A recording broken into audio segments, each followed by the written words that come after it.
चांद हमारे लिए हमेशा ही एक चर्चा का विषय रहा है। चांद उन कुछ चीजों में से एक है जहां से हम इंसानों का अंतरिक्ष का सफर चालू हुआ था।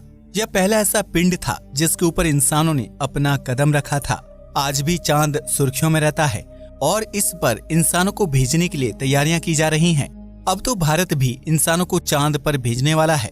हमें चांद की हमेशा एक ही साइड दिखाई देती है, जिसे near side of the moon कहा जाता है, क्योंकि यह पृथ्वी के नजदीक है। चांद के पीछे के हिस्से को डार्क साइड मून कहा जाता है और उसके बारे में ज्यादा जानकारी हमारे पास नहीं है, क्योंकि वहां पर बहुत ही कम यान भेजे गए हैं। कॉन्स्पिरेसी थ्योरी के मुताबिक चांद के पिछले हिस्से यानी चांद के डार्क साइड पर एलियंस का कब्जा है और वहां पर कुछ ऐसी रहस्यमय चीजें हैं जिसके बारे में इंसान अभी तक नहीं जानते। आज हम आपको चांद की डार्क साइड का सफर कराने वाले हैं और आपको उससे जुड़ी हर मुमकिन जानकारी देने वाले हैं, इसलिए इस वीडियो को शुरू से अंत तक पूरा जरूर देखिएगा। चांद हमारी पृथ्वी की नेचुरल सैटेलाइट है और यह हमसे करीब 3,84,400 किलोमीटर दूर है। अगर हम प्रकाश की गति से चांद पर जाते हैं तो हमें कुछ एक सेकंड वहां जाने में लगेगा। यह हमारी पृथ्वी का चक्कर हर 29 दिनों में लगा लेता है। चांद करीब 4.5 अरब साल पहले एक बहुत बड़े टकराव की वजह से बना था। 4.5 अरब साल पहले पृथ्वी के साथ ही एक और ग्रह मौजूद हुआ करता था और जिसका नाम था थिया। इस ग्रह का आकार मंगल ग्रह के बराबर ही था और ऑर्बिट में कुछ चेंज आने की वजह से ये हमारी पृथ्वी की तरफ बढ़ गया और पृथ्वी से आकर टकरा गया, जिससे बहुत सारा मलबा अंतरिक्ष में फैल गया। धीरे धीरे गुरुत्वाकर्षण की वजह से यह मलबा आपस में इकट्ठा होता गया और इसने ही चांद की फॉर्मेशन की, यानी चांद हमारी ही पृथ्वी का थोड़ा सा अंश है। यह सिर्फ एक थ्योरी है जिसे सबसे ज्यादा माना जाता है। चांद के फॉर्मेशन से जुड़ी और भी कई सारी थ्योरी हैं, जिसमें से एक थ्योरी यह कहती है कि चांद पृथ्वी के पास कभी बना ही नहीं था। यह तो एक अंतरिक्ष में घूमने वाला साधारण सा पिंड था जिसे पृथ्वी के गुरुत्वाकर्षण ने अपनी तरफ खींच लिया और इसे अपने ही साथ बांध लिया और यह आज भी पृथ्वी के गुरुत्वाकर्षण की वजह से बंधा हुआ है। चांद पर वायुमंडल तो मौजूद है, लेकिन वह वायुमंडल इतना पतला है कि उसके होने या ना होने से ज्यादा फर्क नहीं पड़ता। 1969 में जाने वाले एस्ट्रोनॉट्स के पैरों के निशान आज भी चांद की सतह पर बने हुए हैं, क्योंकि वहां पर पृथ्वी के जैसे हवा और पानी का बहाव नहीं है, जिससे जमीन पर बनने वाली कोई भी चीज आसानी से नहीं मिटती। चांद का तापमान भी बहुत ही ज्यादा भीषण है। जिस तरफ सूर्य की रोशनी चांद पर पड़ रही होती है वहां का तापमान 134 डिग्री सेल्सियस के आसपास रहता है और जिस तरफ चांद पर रात होती है वहां का तापमान -153 डिग्री सेल्सियस रहता है। दोनों ही तापमान हम इंसानों के लिए बहुत ज्यादा भयानक हैं। चांद पर रेडिएशन का भी बहुत ज्यादा खतरा रहता है, क्योंकि सूर्य से आने वाली रेडिएशन डायरेक्ट चांद की सतह तक जाती है। जिस झंडे को अमेरिका के एस्ट्रोनॉट्स ने चांद पर जाकर 1969 में गाड़ा था वह आज पूरी तरह से सफेद हो चुका है और ऐसा किसी और चीज की वजह से नहीं बल्कि रेडिएशन की वजह से हुआ है। आइए बात करते हैं कि क्यों हमेशा हमें चांद की एक ही साइड दिखाई देती है। दरअसल इसे ग्रेविटेशनल लॉकिंग, टाइडल लॉकिंग और सिंक्रोनस रोटेशन के नाम से जाना जाता है। ऐसा तब होता है जब किसी प्लेनेट का चांद उतना ही समय उसका चक्कर लगाने में लगाता है जितना समय उसे अपने ध्रुव पर रोटेट करने में लगता है।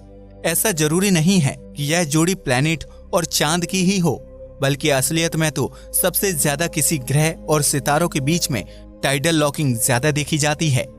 यह सिर्फ पृथ्वी के ही चांद में नहीं है, बल्कि बृहस्पति, शनि और प्लूटो के भी कुछ चांदों में यह खासियत देखी जाती है। इसी कारण हमें चांद का कुछ हिस्सा नहीं दिख पाता और वह कभी हमें दिखेगा भी नहीं, क्योंकि वह साइड कभी भी हमारी पृथ्वी की तरफ नहीं आ सकती। चांद को अपना एक रोटेशन कंप्लीट करने में 27 डेज का समय लगता है, वहीं उसे पृथ्वी का एक रिवॉल्यूशन कंप्लीट करने में 29 डेज का समय लगता है। यह समय बिल्कुल एक ही जैसा है, इसलिए हमें चांद का आधे से ज्यादा भाग पृथ्वी से दिखाई देता है, लेकिन चांद का कुछ प्रतिशत हिस्सा हमें पृथ्वी से नहीं दिखाई देता और ऐसा उन 2 दिनों के अंतर की वजह से होता है। आप जब भी चांद को देखते हैं तब आपको इस पर दाग जरूर दिखाई देते होंगे, लेकिन क्या आपने कभी यह सवाल किसी से पूछा है कि आखिर ये दाग आए कैसे थे? खैर, चांद की सतह पर दिखने वाले गड्ढे तो विशाल पत्थरों के टकराने की वजह से बने थे और यह वह दौर था जब हमारी पृथ्वी भी बिल्कुल नई थी और उस पर भी बहुत सारे पत्थरों की बारिश हुई थी। पृथ्वी के पास अच्छा वायुमंडल था, इसलिए पृथ्वी के सारे दाग तो मिट गए, लेकिन चांद पर अच्छा वायुमंडल ना होने की वजह से आज भी यह दाग धब्बे उसकी सतह पर मौजूद हैं। चांद पर मौजूद सबसे बड़ा गड्ढा एटकिन बेसिन है, जो उसके साउथ पोल यानी दक्षिणी ध्रुव में मौजूद है। इसका डायमीटर ही 2500 किलोमीटर के बराबर है, जो सच में काफी ज्यादा विशाल है। चांद पर मौजूद गड्ढों के साथ साथ कुछ ऐसा चिकना सरफेस भी हमें दिखाई देता है, लेकिन यह असल में गड्ढे नहीं हैं। यह वह मैग्मा है जो इन पत्थरों के द्वारा चांद की सतह के नीचे से निकला था और ऊपर आकर ठंडा हो गया था। इस मैग्मा में बहुत सारा आयरन मौजूद था, जो सतह पर आकर ठंडा हो गया और उसने इस चिकनी लेयर को बना दिया, जो आज भी हम इंसानों को देखने को मिलती है। इसे लूनर मारिया कहा जाता है। पहले के लोग यह मानते थे कि चांद पर भी समुद्र मौजूद थे, जो अब सूख चुके हैं और उसी वजह से यह इतना बड़ा एरिया हमें इतना काला रंग का दिखाई देता है। जब वैज्ञानिकों ने इस पर रिसर्च करनी चालू की, तब यह बात पूरी तरह से गलत साबित हुई। कई वैज्ञानिक ये भी मानते हैं कि अगर आज भी इस सतह के नीचे खोदा जाए तो हमें बहुत ज्यादा लोहे की मात्रा मिल सकती है। 4 अक्टूबर 1959 को एक ऐसे यान को चांद पर भेजा जाना था, जो सबसे पहले हमें चांद के दूसरे साइड की फोटो देने वाला था। दरअसल उस समय अमेरिका और रूस में कोल्ड वॉर चला करती थी और यह कोल्ड वॉर अंतरिक्ष तक भी आ गई थी। यह दोनों अपने आप को ऊंचा साबित करने के लिए नए नए यान अंतरिक्ष में और चांद पर भेज रहे थे। सबसे पहली कोशिश अमेरिका ने की थी, लेकिन मिशन फेल होने की वजह से रूस अमेरिका से आगे निकल गया। लेकिन फिर 1969 में अमेरिका ने चांद पर सबसे पहले इंसान को भेजकर एक वर्ल्ड रिकॉर्ड बना दिया, जिसमें रूस पीछे रह गया।